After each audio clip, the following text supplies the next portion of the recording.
আমাদের আজকের গল্প মাসুদ রানা সিরিজের স্নাইপার দ্বিতীয় খণ্ড। লিখেছেন লেখক কাজী আনোয়ার হোসেন। প্রথম প্রকাশ 2007 সাল। পার্ট 2।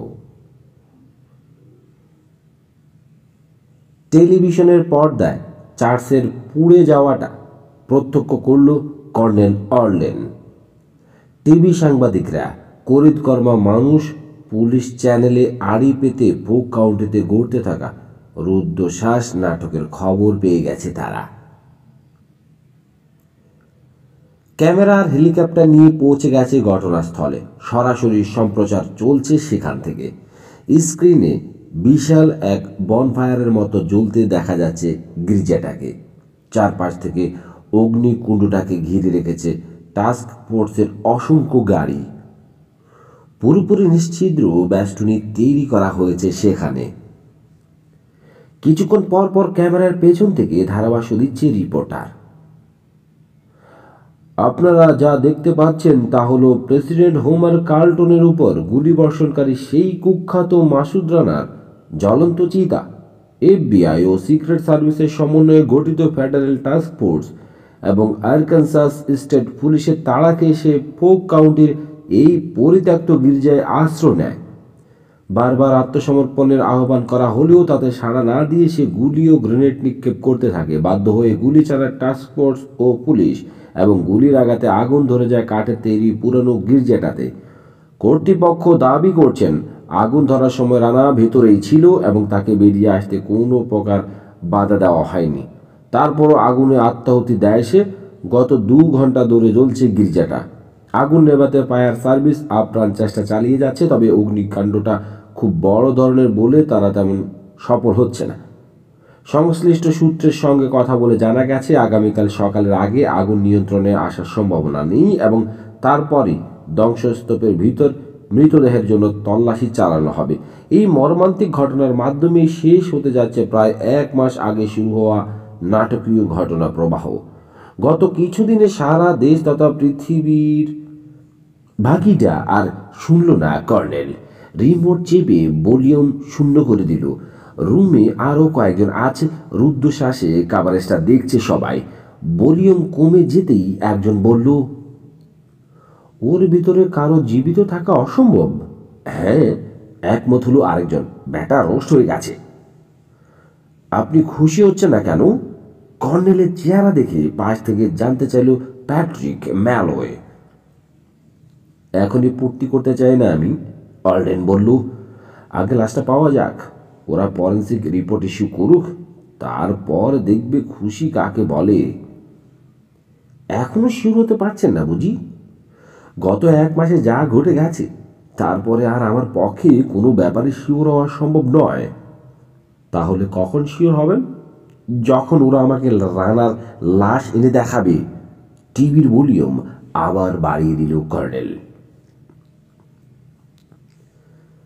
সারা রাত পুরল মিশনারি চার্চ। ভোরের দিকে আগুনের তেজ কমে এলো। দমকল বাহিনীর অব্যাহত প্রচেষ্টায় দিনের আলো ফোটার আগেই নিভে গেল তা। ধ্বংসস্তূপের তাপমাত্রা কমার জন্য কয়েক ঘন্টা সময় দিতেই হলো। শেষ পর্যন্ত বেলা 11টার দিকে পরিস্থিতি নিরাপদ হওয়ায় শুরু হলো তল্লাশি। 1.5 ঘন্টার মাথাতেই মিলল সাফল্য। পাওয়া গেল লাশটা। পেয়েছি! এয়ার ফিল্ট্রেশন মাস্ক খুলে উল্লসিত চিৎকার দিল একজন উদ্ধারকর্মী। মুহূর্তের মধ্যেই খবরটা পৌঁছে গেল ছাই বর্ষের মাঝে কাজ করতে থাকা 20 জন কর্মী আর ঘটনাস্থল ঘিরে থাকা কয়েকশো এজেন্টের কাছে। 100 গজ দূরে পুলিশ লাইনের ওপারে অপেক্ষারত রিপোর্টারদের সামলাতে হিমশিম খেয়ে গেল শেরিফস ডিপার্টমেন্টের লোকজন। সদ্য আবিষ্কৃত মৃতদেহটার চারপাশে উদ্ধারকর্মী আর ফেডারেল এজেন্টদের একটা ছোটোখাটো ভিড় সৃষ্টি হলো। তাদের মাঝ দিয়ে ঠেলাঠেলি করে ভিতরে ঢুকলো এরিক স্টার্ন। অসুস্থ হলেও ঘটনাস্থল ত্যাগ করেনি সে। মাথা ব্যথা করছে, অন্তত 5 জায়গায় সেলাই পড়েছে। তারপরও কি এক অজানা আকর্ষণে রয়ে গেছে, চলে যেতে মন চায়নি। মাসুদ রানার দেহাবশেষটা কোনো সুন্দর দৃশ্য নয়। আগুনে জ্বলছে মুখায়াব, উড়ে গেছে লাশটা। সেখানে ঠিক ঠিক করছে আধপোড়া মাংস। ঠোঁটের কোনো অস্তিত্ব নেই। মুখ বেদান করে আছে, দাঁতের শাড়ি তাপে কালচে হয়ে আছে। প্রচণ্ড উত্তাপে দেহটা কুঁকড়ে গেছে ধনুকের মতো, অঙ্গ প্রত্যঙ্গ প্রায় বিচ্ছিন্ন হয়ে আছে। পুরো লাশটাই কয়লার মতো কালো হয়ে গেছে। এর উপর যুক্ত হয়েছে পোড়া মাংসের উৎকট গন্ধ। একজন এজেন্ট ওয়াক ওয়াক শব্দে বমি করার জন্য ছুটল। এরিকের চেহারায় কোনো ভাবান্তর হলো না। পোড়া লাশটা তার মনে কেন যেন বেদনার জন্ম দিচ্ছে। অল্প একটু সময়ের জন্য রানার কাছাকাছি ছিল সে, কিন্তু এইটুকুর মধ্যেই লোকটা তার ভিতর এক অদ্ভুত প্রভাব ফেলে দিয়েছে। রানার ব্যক্তিত্বের কাছে হার মেরেছে তার সত্তা, আর সেই মানুষটাই এইভাবে মারা গেল। আত্মপক্ষ সমর্থনের সুযোগটাও পেল না। এটা মেনে নিতে পারছে না সে। হতভাগ্য মানুষটার জন্য কিছু করতে না পারার যন্ত্রণা ভিতরে একটা অব্যক্ত ক্রোধের জন্ম দিচ্ছে। মাথা নিচু করে ধীরে ধীরে সরে দাঁড়ালো এরিক। রিপোর্টাররা লাশের ছবি তুলতে পাগলের মতো হয়ে উঠেছে। পারলে দড়ি ছিঁড়ে ঢুকে পড়ে আর কি। বুলডগ তাড়াতাড়ি এগিয়ে গেল। ইতিমধ্যে সে নিজেও লাশটা দেখে নিয়েছে। সামনে গিয়ে বলল, আপনারা সবাই শান্ত হন, আমি অফিসিয়াল ঘোষণা দেব। কিছুটা স্থির হলো সাংবাদিকরা। বুলডগকে ঘিরে ধরল। ক্যামেরা তাক করা হলো তার দিকে। শান্তভাবে মাসুদ রানার লাশ আবিষ্কারের ঘোষণা দিল বুলডগ। প্রশ্নের ঝড় উঠল সঙ্গে সঙ্গে। যতটা সম্ভব গুছিয়ে জবাব দিয়ে গেল সে। কষ্টের মাঝেও হাসি পেল এরিকের। বুলডগ তার চিরাচরিত রূপে ফিরে গেছে। টাইমলাইট কাজে লাগাতে ভালোই জানে লোকটা। অপারেশনে ভুল ত্রুটি যাই হয়ে থাক না কেন, শুধুমাত্র এই ইন্টারভিউর জোরেই হিরো সেজে বসবে সে। পদক টদক পেয়ে যাওয়াও অসম্ভব কিছু নয়। অবসাদে শরীর ভেঙে আসতে চাইছে। হট্টগোল ছাড়িয়ে গাড়ির দিকে রওনা হলো এরিক। বিশ্রাম নিতে হবে, কিন্তু কপালটা বেশি ভালো নয়। একজন সাংবাদিক দৌড়ে ছুটে এলো ওর সামনে। এজেন্ট এরিক স্টার্ন, আপনার সঙ্গে দুটো কথা বলতে চাই, বলল লোকটা হাতের ইশারায় নিজের ক্যামেরাম্যানকে ডাকলো। দেখুন, আমি খুব ক্লান্ত, বলার চেষ্টা করলো এরিক। বেশি সময় নেব না, সাংবাদিক নাছোড়বান্দা। আমার কিছু বলা নেই। কি যে বলেন না, মুখে হাসি ফোটালো দুরন্তর সাংবাদিক। আপনারই তো সবচেয়ে বেশি কথা বলা উচিত। দুবার পৃথিবীর ভয়ঙ্করতম খুনির মুখোমুখি হয়েছেন আপনি, অথচ সে আপনার গায়ে ফুলের টোকাও দেয়নি। কি বলতে চান আপনি? এরিক টের পেল ওর রক্ত গরম হয়ে ওঠে। কিছুই না, তবে জানতে চাই, এই দুই এনকাউন্টারে আপনার অস্ত্র থেকে একবারও গুলি বের হয়নি কেন? কেনই বা মাসুদ রানার গাড়ি ড্রাইভ করে এতদূর নিয়ে এসেছিলেন? প্রাণের ভয়ে, নাকি এর মধ্যে আরও কোনো রহস্য আছে? আর নিজেকে সামলাতে পারল না এরিক। রিপোর্টারের হাসি হাসি মুখ দেখে সহ্যের বাঁধ ভেঙে গেল। ধড়াম করে তার চোয়ালে একটা 82 শিক্ষার ঘুষি ঝাড়ল। উড়ে গিয়ে মাটিতে মুখ থুবড়ে পড়ল লোকটা।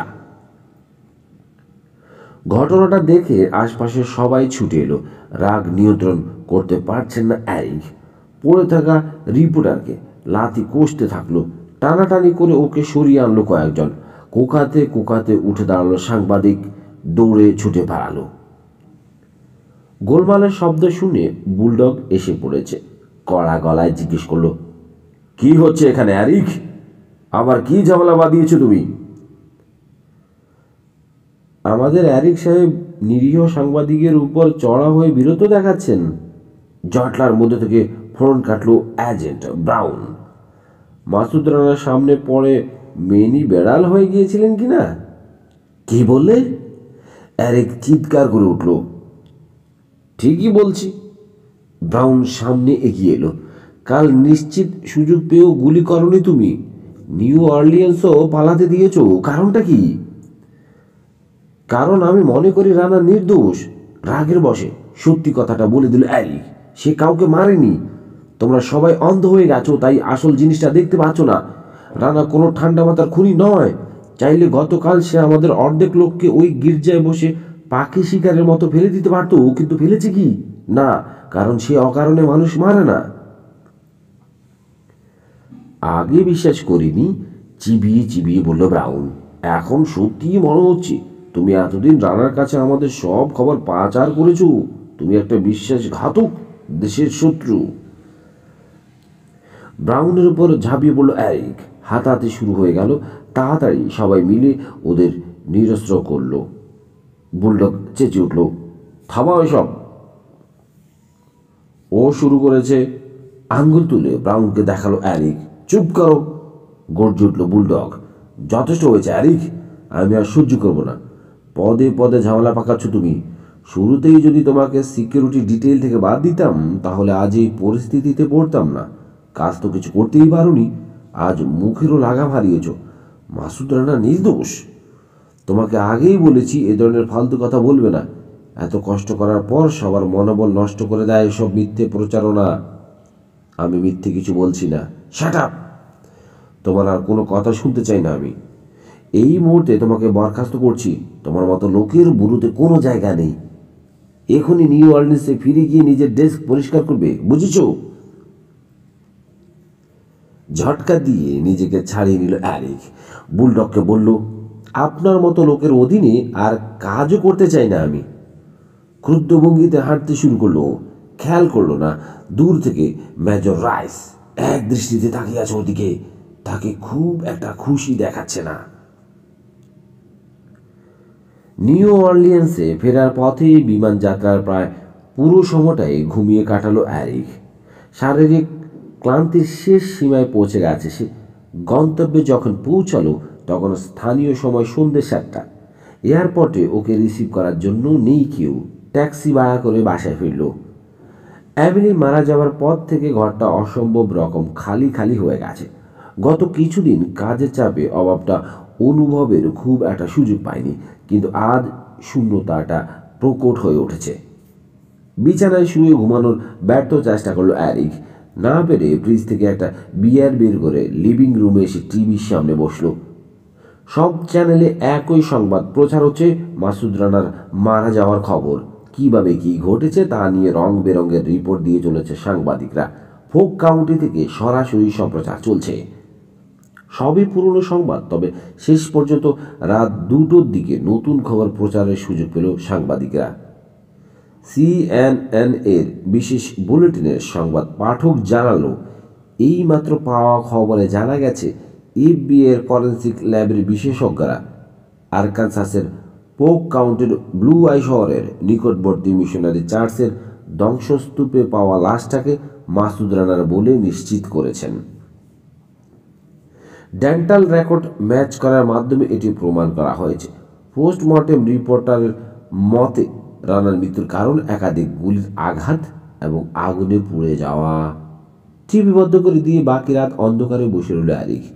এক অবর্ণনীয় বিষণ্ণতায় আচ্ছন্ন হয়ে পড়ল। জীবনের প্রতি আগ্রহ হারিয়ে ফেলেছে, কিছুই আর ভালো লাগছে না। সকালে কোনো রকমে নাস্তা খেয়ে অফিসে গেল। চাকরি চলে গেলেও কিছু আনুষ্ঠানিকতা বাকি রয়ে গেছে। দেশ থেকেও নিজের ব্যক্তিগত জিনিসপত্র নিয়ে আসতে হবে। অফিসটা খালি খালি দেখালো। বেশিরভাগ এজেন্টকেই বুলডগ আরকানসাসে নিয়ে গেছে, তারা এখনো ফিরে আসেনি। যারা আছে তাদের কাছে সম্ভবত এখনও ওর বরখাস্ত হওয়ার খবর এসে পৌঁছায়নি। কেউ কেউ ওকে দেখে বিস্মিত হলো, কখন ফিরে এসেছে জানতে চাইল। মৃদু হেসে তাদের সঙ্গে কুশল বিনিময় করলো অ্যারিক। যতদূর সম্ভব প্রসঙ্গটা এড়িয়ে গেল। অ্যারিক নিজের রুমের দরজা খুলে বেরিয়ে এসেছে। ডোনাল্ড মোফাট ওকে ডাকছে, আমার রুমে এসো।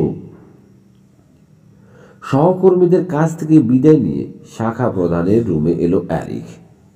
যা শুনছি তাকে সত্যি? মোফাট জানতে চাইল।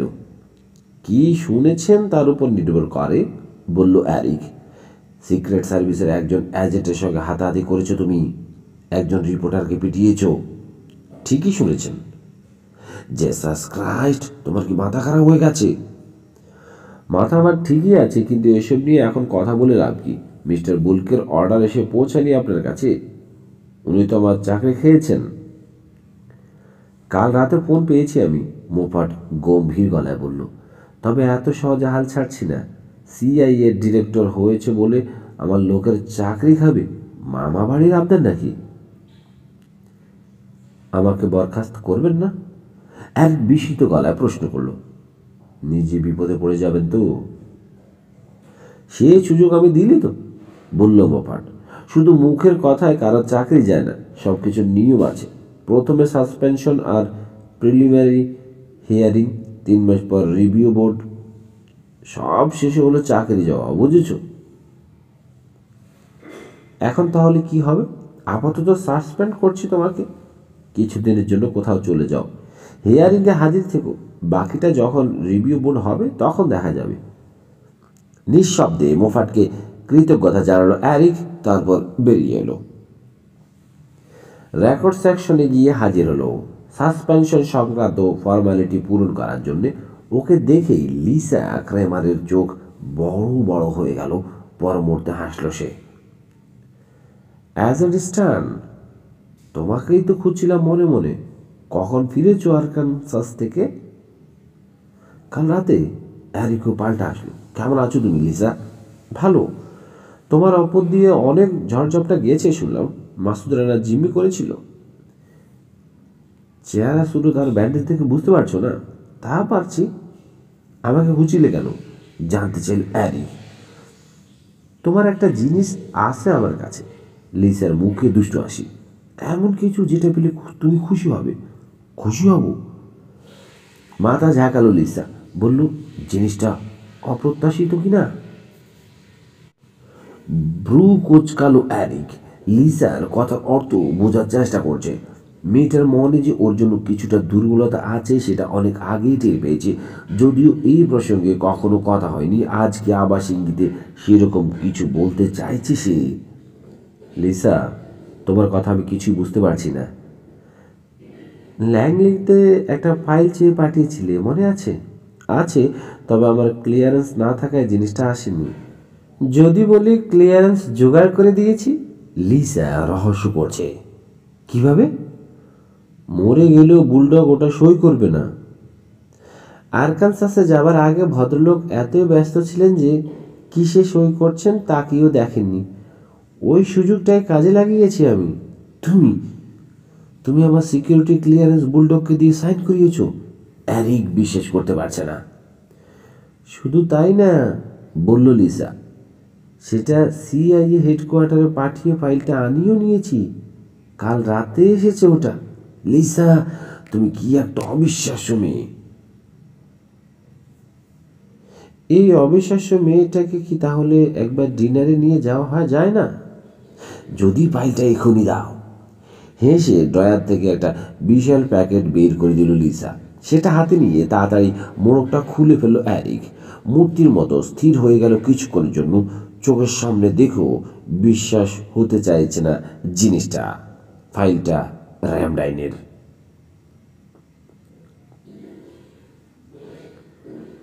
নিজের অফিসে একাকী বসে আছে কর্নেল অলডেন। সারা দেহ কেমন একটা অবসাদে আচ্ছন্ন হয়ে আছে, যেন দীর্ঘস্থায়ী একটা যুদ্ধ শেষে ফিরে এসেছে ক্লান্ত সৈনিক। মেডিকেল সায়েন্সে একে বলে পোস্ট কমব্যাট স্ট্রেস সিনড্রোম। ব্যাপারটা বিস্ময়কর, কারণ অনেক দিন হলো এই অনুভূতিটার সঙ্গে শেষবার মুখোমুখি হয়েছে সে। সেনা জীবনের শুরুতে এক একটা মিশন শেষে এমনটা হতো, কিন্তু যত দিন গেছে পরিণত হয়ে উঠেছে তার দেহ মন। সফল হোক বা ব্যর্থ, প্রতিটা কাজ তার শরীরে পরেরটার জন্য উদ্যম জুগিয়েছে। অবসাদ কি তা ভুলে গিয়েছিল, অথচ আজ মাসুদ রানার মৃত্যু সেই অনুভূতিটা আবার ফিরিয়ে এনেছে। লোকটা সত্যি দারুণ ভুগিয়েছে তাকে। তার হাত থেকে নিষ্কৃতি পাওয়ার আনন্দেই শরীরটা যেন কয়েকদিনের জন্য ছুটি চাইছে। টেবিলের উপর ওর সামনে একটা ফোল্ডারে রয়েছে অকাট্য প্রমাণ। আরকানসাস থেকে নিয়ে এসেছে মেজর রাইস, মাসুদ রানার পোস্ট মর্টেম রিপোর্ট আর ডেন্টাল রেকর্ড। লাশটা নিয়ে এখন যে যা খুশি করুক, কিছু আসে যায় না তার। মুক্তি মিলেছে জীবন্ত অভিশাপ থেকে, সেই সঙ্গে যবনিকাপাত ঘটেছে প্রায় ১.৫ শতকের পুরনো একটা অধ্যায়ের। এবার অলডেন নিশ্চিত মনে অতীতকে ভুলে ভবিষ্যতের দিকে তাকাতে পারে। হঠাৎ করে লাল রঙের বিশেষ টেলিফোনটা বেজে ওঠায় তার চিন্তায় ছেদ পড়ল। বিরক্ত চোখে সেটার দিকে তাকিয়ে রইল কর্নেল কয়েক সেকেন্ড, তারপর তুলে নিল। Hello colonel. অ্যালান ব্যানেট বলছি। বলুন মিস্টার ব্যানেট। একটা সমস্যা দেখা দিয়েছে। ফোল্ডারের উপর মোটা অক্ষরে লাল রঙের সতর্কবাণী, ল্যান্সার ক্লিয়ারেন্স অত্যাবশ্যক। আপনি যদি ল্যান্সার ক্লিয়ারেন্স ভুক্ত ব্যক্তি না হয়ে থাকেন তাহলে অনতিবিলম্বে এই ফাইল যেখান থেকে পেয়েছেন সেখানে ফেরত দিন। আপনি যদি নিয়ম বহির্ভূত পদ্ধতিতে এই ফাইল পেয়ে থাকেন তাহলে বাধ্যতামূলকভাবে ল্যান্সার কমিটিতে রিপোর্ট করুন। বোকার মতো লেখাটার দিকে তাকিয়ে রইল অ্যারিক। জীবনে অদ্ভুত অনেক ধরনের সতর্কবাণী দেখেছেও, কিন্তু এটা একেবারেই নতুন। চোখ পিটপিট করলো, যেন তাতেই উদাও হবে লেখাটা, কিন্তু না, সেটা এখনো আগের মতোই জ্বলজ্বল করছে। আক্ষরিক অর্থেই সারা জীবন আইন মেনে চলেছে অ্যারিক, কখনো কোনো নিয়ম ভঙ্গ করেনি। আজ প্রথমবারের মতো তা করতে গিয়ে কেমন যেন অপরাধী মনে হচ্ছে নিজেকে। একই সঙ্গে অজানাকে জানার অদম্য কৌতূহল সংবরণ করতে পারছে না। বাড়ির বেজমেন্টে বসে আছো, সময়টা রাত 9টা। সারাদিন দম বন্ধ করা উত্তেজনায় কেটেছে। সারাক্ষণ মনে হচ্ছে এই বুঝি ফোন করে লিসা ফাইলটা ফেরত চায়। জিনিসটা হাতে পাওয়ার পর ছল ছাতুরির আশ্রয় নিয়েছে অ্যারিক। লিসাকে সাসপেনশনের ব্যাপারটা জানায়নি, সে সংক্রান্ত ফর্মালিটিও সম্পন্ন করেনি, বরং ফাইলটা নিয়ে দ্রুত ফিরে এসেছে বাসায়। বুক দুকপুক করছিল, ওটা নিয়ে বসার মতো মনের জোর পাচ্ছিল না। রাত বাড়ার সঙ্গে সঙ্গে সাহস ফিরে পেয়েছে। শেষ পর্যন্ত এসে ঢুকেছে বেজমেন্টে, নিজের একান্ত ব্যক্তিগত কামরাটাতে। চেয়ার টেবিলে বসে ফাইলটা পড়ার প্রস্তুতি নিয়েছে। ল্যান্সার। লম্বা শ্বাস টেনে ভাবনায় ডুবে গেল অ্যারি। শব্দটা একেবারে অপরিচিত নয় ওর কাছে। একটু চিন্তা করতেই বুঝে গেল সতর্কবাণীটার তাৎপর্য। সিআইএ বা সরকারি বিভিন্ন সংস্থা মাঝে মাঝে এমন সব কাজ করতে বাধ্য হয় যা প্রচলিত আইনের সম্পূর্ণ পরিপন্থী। এসব বেআইনি কাজ যেন বিচারের কাঠগড়ায় না ওঠে সেটা নিশ্চিত করে একদল বিশেষ মানুষ। এদেরকে ল্যান্সার কমিটি বলে। আইন রক্ষাকারী বাহিনীর সদস্যদের এই ব্যাপারে আগে থেকে জানিয়ে রাখা হয়। ধরা যাক কোথাও একটা খুন হলো, স্থানীয় পুলিশ যদি তদন্ত করার সময় ল্যান্সার কমিটির ফোন পায় তাহলে বুঝতে হবে যে দেশের স্বার্থেই মানুষটাকে হত্যা করা হয়েছে। এই ব্যাপারে আর ঘাটাঘাটি করা যাবে না। কেন বা কী উদ্দেশ্যে এই অপকর্মটা ঘটানো হয়েছে তা শুধু ল্যান্সার কমিটি জানবে। র্যামডাইনের ফাইলে ল্যান্সার ক্লিয়ারেন্সের উল্লেখ থাকায় বোঝা যাচ্ছে গোপনীয় অনেক তথ্য আছে এর ভেতরে। ভ্যালেন্টিন মলিনার মৃত্যুর ব্যাপারে কিছু জানা যাবে কি বলা কঠিন, কারণ এফবিআই বা লোকাল পুলিশের কাছে এই মার্ডার কেসটার বিষয়ে কোনো ল্যান্সার নোটিফিকেশন আসেনি। তার মানে দাঁড়ায়, হয় ঘটনাটা র্যামডাইন ঘটায়নি, নয়তো এটা তারা করেছে কাউকে না জানিয়ে। ফাইলটা না পড়া পর্যন্ত নিশ্চিত হবার কোনো উপায় নেই। মলাট উল্টে পড়তে শুরু করলো অ্যারিক। র্যামডাইন সিকিউরিটিজের সূচনা হয়েছে আজ থেকে 20 বছর আগে। মূলত সিআইএর গোপন সামরিক অপারেশনগুলো পরিচালনার দায়িত্ব পালন করে সংস্থাটা। গত 20 বছরে কোথায় কোথায় তারা সামরিক অভিযান চালিয়েছে বা অস্ত্রশস্ত্রের চালান দিয়েছে, পড়তে পড়তে চোখ কপালে উঠে গেল অ্যারিকের। বর্তমানে সংস্থাটার কর্ণধার কর্নেল রেমন্ড অর্লেন নামে এক প্রাক্তন আর্মি অফিসার। 1969 সালে সেনাবাহিনীতে যোগ দেয় সে। ভিয়েতনাম যুদ্ধে অসামান্য সাহসিকতার জন্য পুরস্কৃত হয়, দ্রুত পদোন্নতি পেতে থাকে।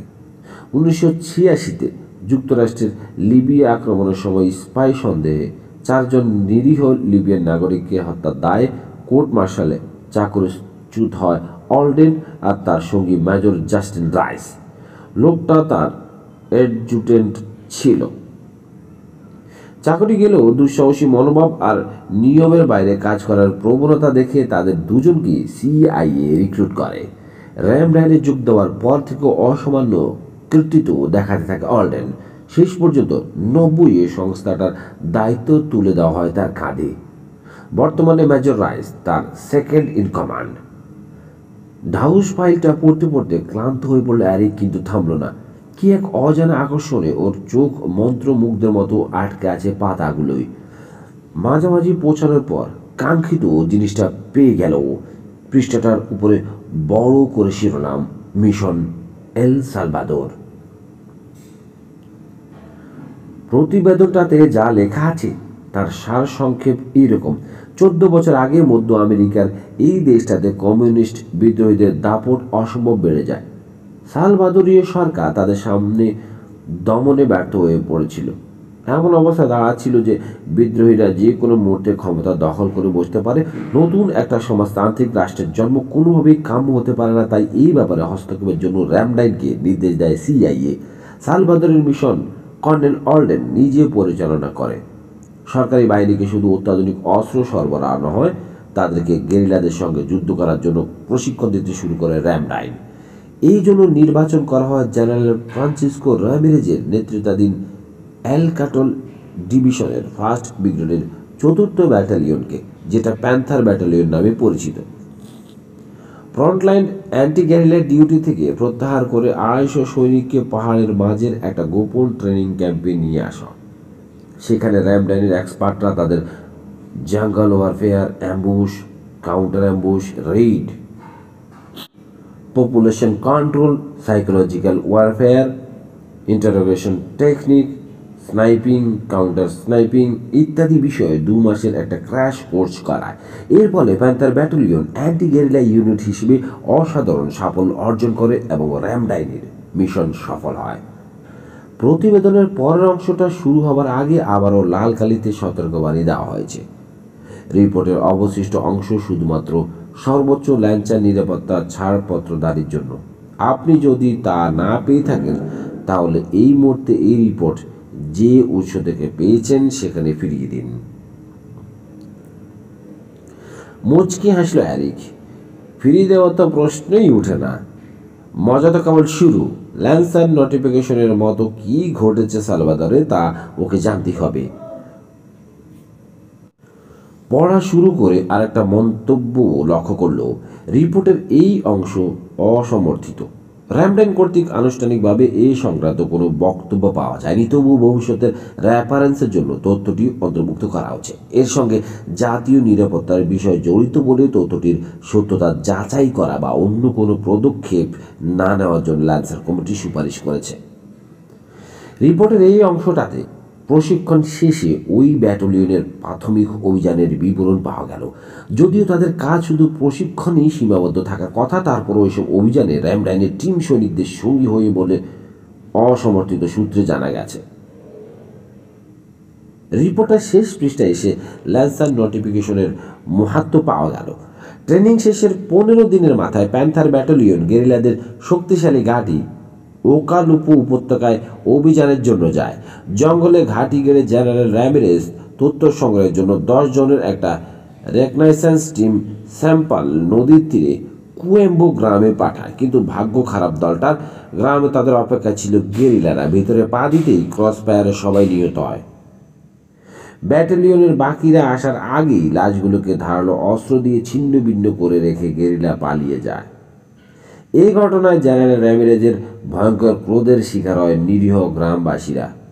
কুয়েম্বোর 200 নারী, পুরুষ আর শিশুকে স্যাম্পাল নদীর তীরে দাঁড় করিয়ে গুলি করে হত্যা করে প্যান্থার ব্যাটালিয়নের সৈনিকরা। সেসব লাশ দিনের পর দিন নদীতে ভাসতে থাকে। ঘটনাটা ধামাচাপা দেওয়া হয় গেরিলাদের উপর দোষ চাপিয়ে। অসমর্থিত সূত্রে জানা যায় যে রামডাইনের টিম এই গণহত্যায় সরাসরি অংশগ্রহণ করে, যদিও তারা এজেন্সিতে এই সংক্রান্ত কোনো রিপোর্ট দাখিল করেনি। তবে এই কলঙ্কজনক ঘটনা নিয়ে নড়াচড়া করলে প্যান্থার ব্যাটালিয়নের সঙ্গে যুক্তরাষ্ট্রের সম্পর্ক আবিষ্কৃত হতে পারে বলে ল্যান্সার কমিটি এই বিষয়ে আর কোনো পদক্ষেপ গ্রহণে বিরত থাকার জন্য সুপারিশ করছে। তবে কমিটি মনে করে ঘটনাটি যদি সত্য হয়ে থাকে এবং তা কখনো প্রমাণ হয় তাহলে দায়ী ব্যক্তিদের যথোপযুক্ত শাস্তি দেওয়া প্রয়োজন, কারণ গণহত্যায় অংশ নেওয়ার মতো গর্হিত কাজ এজেন্সি কখনো সমর্থন করে না। এল সালভাদর মিশনের বিবরণ এখানেই শেষ। আর্চ বিশপ ভ্যালেডিয়াসের নাম উল্লেখই করা হয়নি কোথাও। তাহলে এই ঘটনার সঙ্গে ভদ্রলোকের কি সম্পর্ক? ব্রুকোচকে খানিকক্ষণ চিন্তা করলো অ্যারিক। তারপর ফাইল বন্ধ করে কম্পিউটার অন করলো, লগ ইন করলো ইন্টারনেটে। সার্চ ইঞ্জিনে জর্জেস ব্যালারিয়াস আর স্যাম্পাল হত্যাকাণ্ড সংক্রান্ত অনুসন্ধান করতেই অবাক হয়ে গেল। অসংখ্য খবর ছাপা হয়েছে বিভিন্ন পত্রিকা। গত কয়েক মাসে নিজ দেশে রীতিমতো আন্দোলন সৃষ্টি করেছিলেন চার্লস বিশপ। গণহত্যার জন্য দায়ী ব্যক্তিদের বিচারের কাঠগড়ায় দাঁড় করবার জন্য দিনের পর দিন মিছিল মিটিং করেছেন তিনি।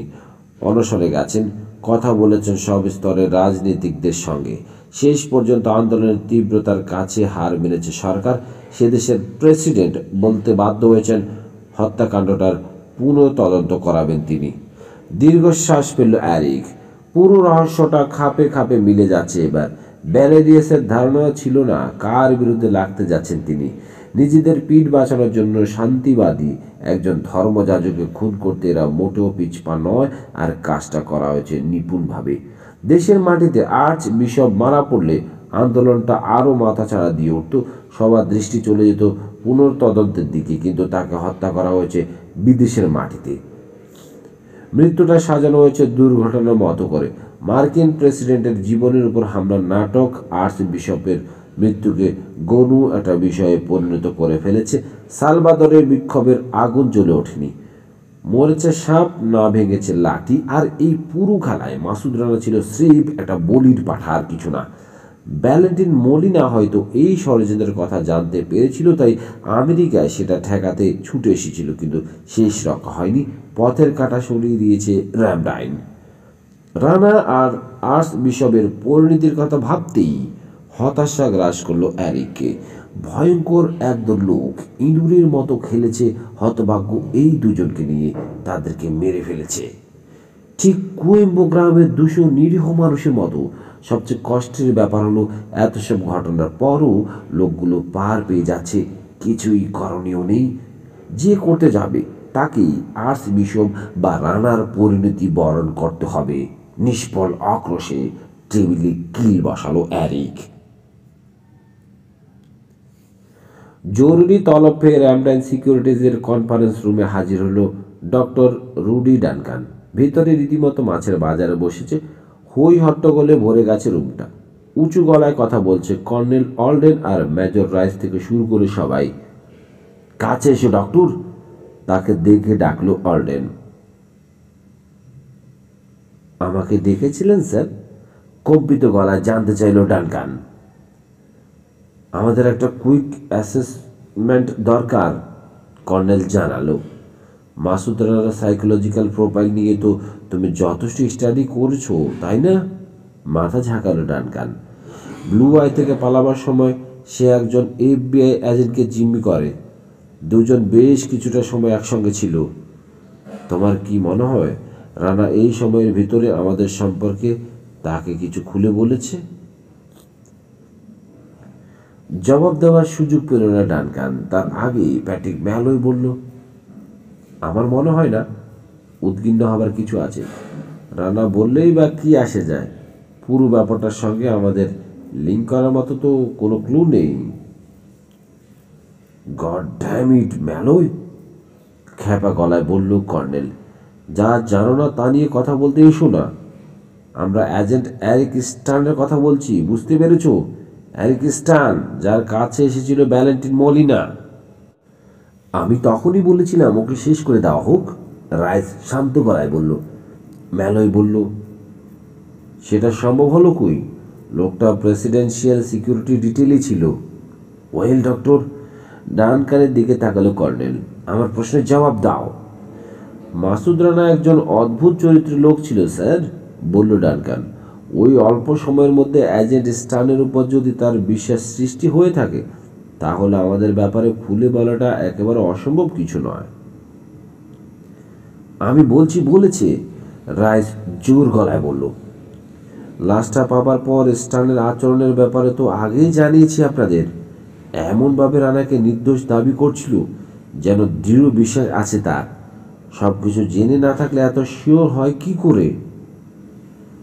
সমস্যাটা কি এখনো আমার মাথায় ঢুকছে না, ম্যালয় বলল। মাথা খারাপ একজন এজেন্টের কথা কে বিশ্বাস করবে? গম্ভীর গলায় কর্নেল বলল, সমস্যা হলো এই যে আমাদের এই মাথা খারাপ এজেন্ট CIA হেডকোয়ার্টার থেকে আমাদের অর্গানাইজেশনের টপ সিক্রেট ফাইলটা জোগাড় করেছে। এই মুহূর্তে ওটা তার হাতে আছে বলে ধারণা করছি আমরা। কি? ম্যালয় চমকে উঠল। সেটা কিভাবে সম্ভব? লোকটার নিশ্চয়ই ল্যান্সার ক্লিয়ারেন্স নেই। স্পেশাল অ্যাসিস্ট্যান্ট ডিরেক্টর ডগলাস বুলকের অফিস থেকে প্রথমে অথরাইজেশন ছাড়া রিকোয়েস্টটা আসে। এই ব্যাপারে কথা বলা হলে তিনি ফাইলটা চাননি বলে জানান।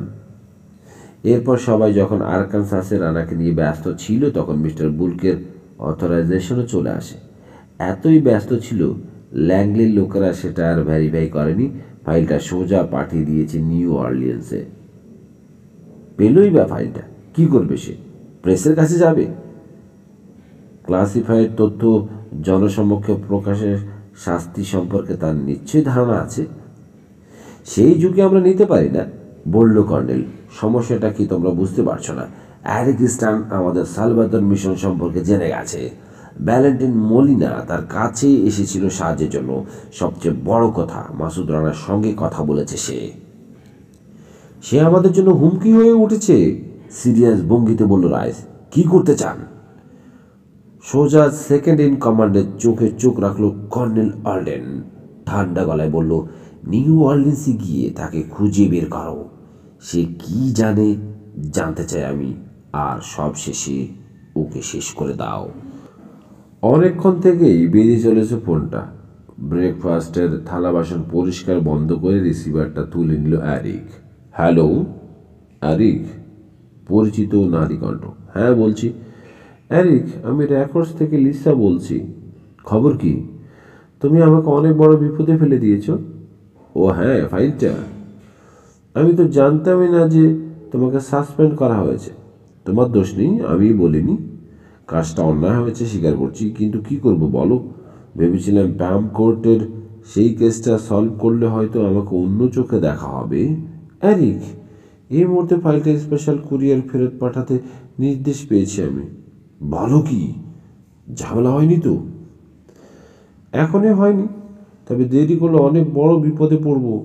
তুমি যে কি না, এই ধরনের ফাইলে তো অফিসের বাইরেই দেওয়া নিষেধ। অফিস তো আমার থাকারই দরকার নেই। বাইরে না এনে উপায় কি বলো? বাদ দাও, আমার কাজ শেষ। এখনই নিয়ে আসছি ওটা। আমি যে ওটা নিয়ে এসেছিলাম বা পড়েছি এ কথা কাউকে বলো না কিন্তু। মাথা খারাপ, তুমি তাড়াতাড়ি এসো। রওনা হলাম বলে দ্রুত সাওয়া সেরে নিল অ্যারিক। গায়ে চড়ালো বাদামি রঙের একটা স্যুট। তারপর ফাইলটা নিয়ে ঘরে তালা দিয়ে বেরিয়ে এলো। খেয়াল করলো না রাস্তার অপর পাশে একটা নীল রঙের ব্যান থেকে তাকে নজরে রাখা হচ্ছে। বেরিয়েছে হারামজাদা, বলল বারাটে খুনি টনি স্যান্টোস। সদস্য না হলেও র্যামডাইনের হয়ে মাঝে মাঝেই কাজ করে সে আর তার সঙ্গীরা।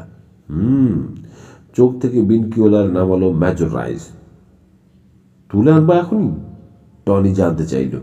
না, অফিসে যাক, ফাইলটা ফেরত দিয়ে আসুক, তারপর দেখা যাবে। আপাতত অন্য কাজ আছে। ফলো করবো না? জানতে চাইল ড্রাইভার লুমিস। না, রাইস মাথা নাড়ল। কোথায় যাচ্ছে তো জানি, আসল কথা হলো ব্যাপারটা আত্মহত্যার মতো দেখাতে হবে। সেজন্য স্টারের নিজস্ব অস্ত্র লাগবে। বাড়ির ভেতর তল্লাশি চালাতে হবে। ব্যাকআপ হিসেবে যেটা রাখে সেটা নিশ্চয়ই পাবো। একেবারে না পেলে রান্নাঘর থেকে একটা ছুরি নিয়ে নিতে হবে, যেটাতে ওর ফিঙ্গারপ্রিন্ট আছে। কাজটা আমার উপর ছেড়ে দিন, বলল দলটার শেষ সদস্য ল্যারি। দরজার তালা খোলার কাজ আমার চেয়ে ভালো আর কেউ পারবে না। যাও তাহলে। সাবধান, পিস্তলে আবার তোমার নিজের হাতের ছাপ যেন পড়ে না যা। মাথা ঝাঁকিয়ে ব্যান থেকে নামলো ল্যারি। একটা বাদামি রঙের ওভারঅল পরে আছে সে, পিঠে পাওয়ার কোম্পানির মনোগ্রাম। টুলবক্স হাতে অ্যারিকের বাড়ির সদর দরজায় গিয়ে হাজির হলো সে। নক করলো। খানিকক্ষণ অপেক্ষা করে বাড়ির পিছনে চলে গেল। আধ ঘন্টা পর ফিরে এলো সে। ব্যানে ঢুকে টুলবক্স থেকে একটা ছোট পার্কারাইজড কোল্ড পিস্তল বের করে দিল। প্লাস্টিকের গ্লাভস পরে অস্ত্রটা ধরল রাইস। ম্যাগাজিন থেকে একটা বুলেট বের করে দেখল। গ্লেসার সেফটি অ্যামো, শর্ট রেঞ্জে, দারুণ কার্যকর জিনিস। গুড। ক্রুর হাসি ফুটল রাইসের ঠোঁটে। এইবার অ্যাজেড স্টানকে তুলে আনতে পারি আমরা। Hi Lisa. চোখ তুলল না লিসা। নিচু গলায় বলল, আগে ফাইলটা ডেস্কের উপর রাখো। সাবধানে ফোল্ডারটা নামিয়ে রাখলো অ্যারিক। পিছিয়ে গেল কয়েক পা। কয়েক সেকেন্ড অপেক্ষা করে জিনিসটা ড্রয়ারে চালান করলো মেয়েটা। আমি দুঃখিত। ঝট করে মুখ তুলে তাকালো লিসা। তার চোখের কোণে পানি চকচক করছে, চেহারায় বেদনার ছাপ স্পষ্ট। মিথ্যে বলে অ্যারিক ফাইলটা নিয়ে যাওয়ায় মনে ভীষণ কষ্ট পেয়েছে সে। ব্যাপারটা লক্ষ্য করে অবাক হয়ে গেল অ্যারিক। বোকা মেয়েটা তার প্রেমে হাবুডুবু খাচ্ছে, নইলে এত কষ্ট পেত না। কি আশ্চর্য, পরস্পরকে ঠিকমতো চেনে না পর্যন্ত ওরা ক্ষণিকের আকর্ষণকে লিসা প্রেম ভেবে ভুল করছে। অন্তত অ্যারিক কখনো এই ধরনের কোনো ইঙ্গিত দেয়নি। ফাইলটা কেউ দেখতে পায়নি তো? কোনো মতে নিজেকে সামলে প্রশ্ন করলো লিসা। না, অ্যারিক মাথা নাড়ল। লুকিয়ে এনেছি। আর কিছু বলল না লিসা। অ্যারিকও কথা খুঁজে পাচ্ছে না। কিছুক্ষণ নীরবতায় কেটে গেল। শেষ পর্যন্ত গলা খাকারে দিয়ে অ্যারিক বলল, আমি দুঃখিত লিসা। সাসপেনশনের জন্য আসলে মাথা কাজ করছিল না। ফাইলটার সাহায্যে একটা কেস সলভ করে সবাইকে দেখিয়ে দিতে চাইছিলাম। তোমার অবস্থাটা আমি বুঝতে পারছি, বলল লিসা। হালকা একটা হাসি পুরো তার ঠোঁটে। আমি কিছু মনে করিনি। সরি, আমার জন্য তোমাকে মিথ্যে বলতে হয়েছে। ওটা কোনো ব্যাপার না।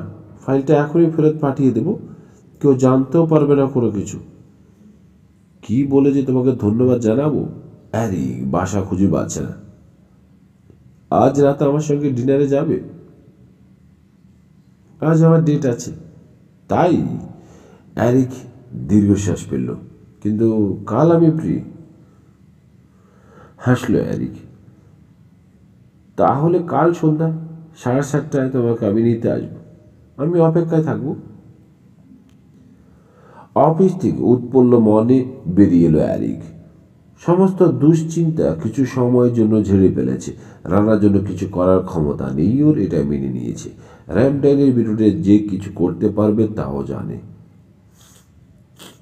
ওখানে কিছু করা তার পক্ষে সম্ভব না।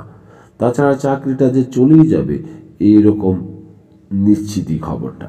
ডোনাল্ড মোফা যাই বলুক না কেন, নিজের কথার ওজন প্রমাণের জন্য বুলডগ তাকে FBI থেকে বের করে ছাড়বে। বুড়িতে যখন শেষ পর্যন্ত থাকাই হচ্ছে না, তাহলে খামোকা রানা আর র্যামডাইনের রহস্য নিয়ে মাথা ঘামিয়ে লাভ কি? জমানো টাকা খুব বেশি দিন চলবে না, শীঘ্রই নতুন কাজের খোঁজে বের করতে হবে। সেই অবস্থায় পড়ার আগেই সময়টা উপভোগ করতে দোষ কি? গত কয়েক বছর অ্যামিলির সেবা করতে করতে আনন্দ কাকে বলে তা ভুলে গিয়েছিল অ্যারিক। আজ হঠাৎ মনটা কেমন ফুরফুর লাগছে। গাড়িটা ফ্রেঞ্চ কোয়ার্টারের একটা রেস্তোরাঁর সামনে রেখে নিউ অরলিয়ান্সের শহরতলিতে উদ্দেশ্যহীনভাবে হাঁটতে থাকলো।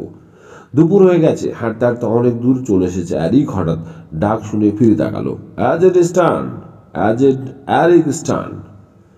টনি স্যান্টোসকে এগিয়ে আসতে দেখে ভ্রু কুচকে তাকালো অ্যারিক। নাম মনে না পড়লো, চেহারাটা চেনা চেনা লাগছে।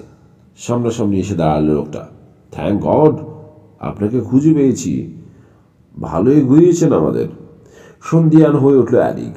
এতক্ষণে খেয়াল করলো হাঁটতে হাঁটতে ফ্রেঞ্চ কোয়ার্টারের প্রাচীন অংশটার একটা নির্জন রাস্তায় এসে পড়েছে। জিজ্ঞেস করলো, আমাদের মানে? আপনাকে একাই দেখতে পাচ্ছি। বাকিদের দেখতে চান? টনির মুখে অনাবিল হাসি। মুখে আঙ্গুল পুরে শীষ দিল সে। মোড় ঘুরে বেরিয়ে এলো একটা ব্যান। দ্রুত গতিতে এগিয়ে এসে একেবারে অ্যারিকের ঠিক পাশে ব্রেক কষল। কে আপনি? বিস্মিত গলায় প্রশ্ন করলো অ্যারিক, কিন্তু জবাব পেল না। ব্যান থেকে লাফ দিয়ে নামলো দুজন লোক। তাকে জাপটে ধরলো। নিজেকে ছাড়াবার জন্য মোচড়ামুচড়ি করলো, কিন্তু এক চুল আলগা হলো না বাঁধন। লোক দুটোর শরীরে অসুরের শক্তি। পকেট থেকে একটা হাইপোডার্মিক সিরিজ বের করলো টনি। এগিয়ে এসে অ্যারিকের হাতে ফুসকুলো। মুহূর্তেই অচেতন হয়ে গেল বেচারা। টান দিয়ে অজ্ঞান দেহটা ভ্যানে তুলল লুমিস আর ল্যারি। টনি উঠে বসতেই আবার চলতে শুরু করলো গাড়িটা। জ্ঞান ফিরতেই টের হলো অ্যারিক ভ্যানের নোংরা মেঝেতে পড়ে আছো। অসুস্থ বোধ করলো। সারা দেহে যন্ত্রণা, মাথা টনটন করছে, যেন নাকের ফুটো দিয়ে খুলির ভেতর তরল লাভা ঢুকিয়ে দিয়েছে কেউ। ব্যথা অগ্রাহ্য করে কোথায় আছে বোঝার চেষ্টা করলো। সন্ধ্যা হয়ে গেছে। থেমে গেছে ব্যানটা। নাকে ফানি আর জংলা সোদা গন্ধ ঢুকছে। উঠে বসার চেষ্টা করলো, কিন্তু হাতে হ্যান্ডকাপ থাকায় কাজটা সহজ হলো না। রাইস, ওর জ্ঞান ফিরেছে। টনির কণ্ঠ শোনা গেল। সন্ধ্যা হয়ে গেছে। আধশো অবস্থায় আবছা আলোতে বসে থাকা চারটে ছায়ামূর্তি দেখতে পেল অ্যারিক। গুড, অন্ধকারে হাসলো রাইস। কেমন বোধ করছো অ্যাজ এ স্টার? ভালো না লাগলেও কিছু করার নেই। সোডিয়াম প্যান্টাথলের কারণে যন্ত্রণা হবেই। কে তুমি? জানতে চাইল অ্যারিক। দেশের সেবক বলতে পারো। টনি, আমাদের অতিথিকে বাসাও। ধরাধরি করে উঠিয়ে বাসানো হলো ওকে। রাইস বলল, এতক্ষণ কি নিয়ে আলোচনা করছিলাম জানো? মুখ খুলতে কতক্ষণ সময় নেবে তুমি? আমার ধারণা তোমার মতো চমৎকার লোক আগ্রহ নিয়েই আমাদের সহযোগিতা করবে, কিন্তু টনি ভাবছে তুমি একটা গোয়ার, সহজে মজ খাবে না, আমাদের ভালোই যন্ত্রণা দেবে। তা কার ধারণা ঠিক বলতে পারো? জবাব দিল না অ্যারিক। উল্টো প্রশ্ন করলো, কি চাও তোমরা? তথ্য? আশা করি ভালোই ভালো তা দেবে তুমি, নইলে বাঁকা পথ ধরতে হবে আমাকে। একটা কথা জেনে রাখো, পৃথিবীতে কেউই দুর্বেদ্য নয়।